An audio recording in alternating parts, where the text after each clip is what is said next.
In today's video, I'm going to teach you how to change your role in Figma. We'll walk through this process step by step so you can adjust your permissions quickly and confidently. This is especially helpful if you've recently joined a new team, taken on more responsibilities, or just need different access levels for your projects. First, open Figma in your browser or desktop app and make sure you're logged into the correct account. Once you're on the main Figma screen, look toward the top right corner. You'll see your profile icon there. This might be your initials, a small avatar, or a profile picture, depending on how your account is set up. Go ahead and click on that profile icon.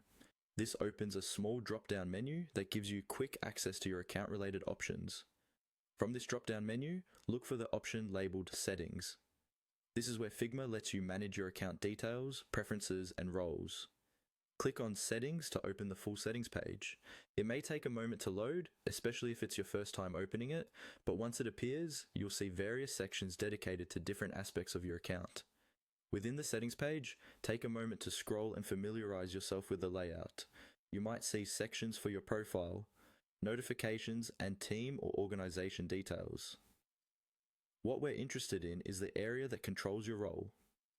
Look for an option or link labeled Change Role, or something very similar. This is usually located near your current role description, such as viewer, editor, or admin, depending on how you're set up right now. Once you've found it, click on Change Role.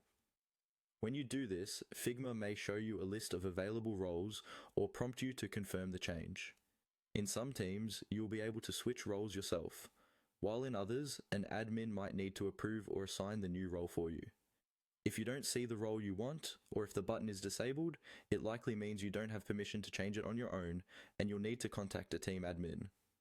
After you've selected the appropriate role and confirmed any prompts, your permissions in Figma will update. You can then return to your files and start working with the new level of access that your role provides.